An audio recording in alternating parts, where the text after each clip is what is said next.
Iran और Saudi अरब खाड़ी के इन दो ताकतवर मुल्कों के बीच हमेशा से ही 36 का आंकड़ा रहा है। दोनों ही देश खुद को इस्लाम की दो अलग अलग शाखाओं का संरक्षक मानते हैं। सऊदी अरब जहां एक सुन्नी देश है, वहीं ईरान शिया देश है। इसलिए ये दोनों दुनिया भर में शिया और सुन्नियों के बीच होने वाले विवादों की धुरी माने जाते हैं। इस मामले में अमेरिका हमेशा पंच बनकर कूद पड़ता है।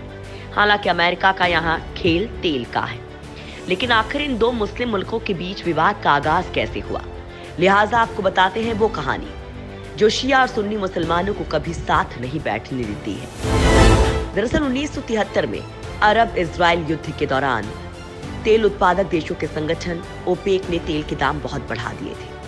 अरब तेल उत्पादक देशों ने इजराइल समर्थक समझे जाने वाले देशों पर रोक लगा दी, जिनमें अमेरिका भी शामिल था। ईरान चाहता था कि तेल के दाम और बढ़ाए जाएं ताकि उसके यहाँ महत्वाकांक्षी औद्योगिक विकास परियोजनाओं के लिए धन मिल सके, लेकिन सऊदी अरब नहीं चाहता था कि तेल के दामों में बेतहाशा वृद्धि हो। इसके पीछे उसका मकसद अपने सहयोगी देश अमेरिका को बचाना था। यानी इन देशों के बीच विवाद की असल वजह तेल बना, जो आगे चलकर कई और मसलों को जन्म देता रहा।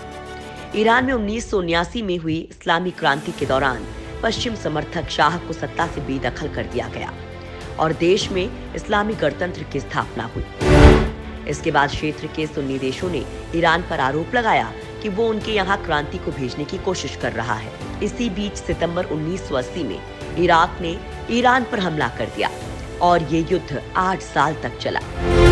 सऊदी अरब ने वित्तीय रूप से इराक की सरकार की मदद की और अन्य सुन्नी देशों को भी ऐसा ही करने के लिए प्रोत्साहित किया। इससे ईरान और सऊदी अरब की कड़वाहट और बढ़ गई।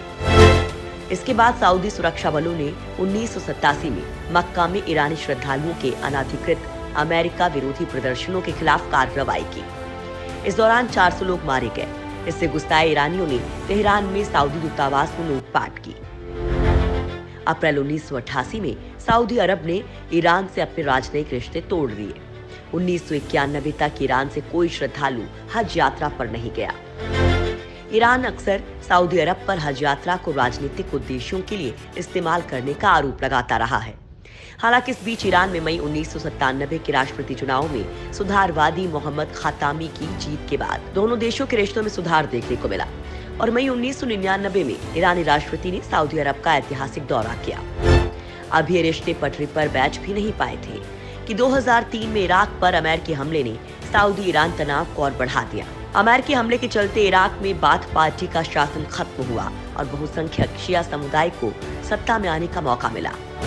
इससे इराक पर ईरान का प्रभाव बढ़ने लगा। 2011 में जब अरब दुनिया में बदलाव की लहर चली तो सऊदी अरब ने पड़ोसी बहरीन में अपने सैनिक भेजे। वहां सुन्नी शासक के खिलाफ बहुसंख्यक शिया लोग बड़े पैमाने पर सड़कों पर उतरे। सऊदी अरब ने ईरान पर बहरीन में गड़बड़ी फैलाने का आरोप लगाया। ईरान सऊदी अरब के झगड़े में 2012 के सीरिया संकट ने भी आग में घी का काम किया।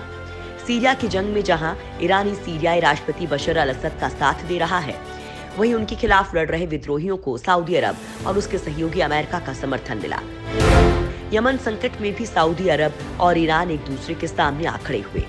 मार्च 2015 में सऊदी अरब ने सुन्नी अरब देशों का एक गठबंधन बनाया, जिसमें यमनी राष्ट्रपति अब्द रब्बू मंसूर हादी के समर्थन में यमन ने हस्तक्षेप किया। वहीं ईरान हूती बागियों के साथ खड़ा दिखा। इसी बीच सितंबर 2015 में हज यात्रा के दौरान भगदड़ हुई, जिसमें 2300 विदेशी श्रद्धालु मारे गए। मरने वालों में ज्यादातर ईरानी लोग शामिल थे। इसके बाद ईरान के सर्वोच्च धार्मिक नेता अयातुल्ला खमेनेई ने कहा कि सऊदी शाही परिवार इस्लाम के सबसे पवित्र स्थलों की व्यवस्था संभालने लायक नहीं है। जनवरी 2016 में सऊदी अरब में एक प्रमुख शिया मौलवी निम्र अल निम्र को मौत की सजा दे दी गई। उन पर सरकार विरोधी प्रदर्शन भड़काने के आरोप लगे। ईरान ने इस पर गहरी नाराजगी जाहिर की। ईरान में सऊदी राजनयिक मिशन पर हमले किए गए और सऊदी अरब ने ईरान से अपने राजनयिक रिश्ते तोड़ लिए। मार्च 2016 में लेबनान के शिया मिलिशिया गुट और ईरान के सहयोगी हिजबुल्लाह को अरब देशों ने आतंकवादी करार दिया। इससे पहले हिजबुल्लाह के प्रमुख ने सऊदी अरब पर शिया और सुन्नियों के बीच नफरत भड़काने का आरोप लगाया था। नवंबर 2017 में लेबनान के प्रधानमंत्री साद हरीरी ने इस्तीफा दिया और कहा कि ईरान हिजबुल्लाह के जरिए लेबनान पर अपनी पकड़ मजबूत कर रहा है। पद छोड़ने के बाद हरीरी ने सऊदी अरब जाकर शाह सलमान से मुलाकात की। इससे पहले जून 2017 में सऊदी अरब और उसके कई सहयोगी देशों ने कतर के साथ अपने रिश्ते तोड़ लिए। उन्होंने कतर पर ईरान से नजदीकी संबंध कायम करने और चरमपंथियों का समर्थन करने का आरोप लगाया। अक्टूबर 2017 में सऊदी अरब ने कहा कि वो ईरान के मुद्दे पर अमेरिकी राष्ट्रपति डोनाल्ड ट्रंप की मजबूत रणनीति का समर्थन करता है।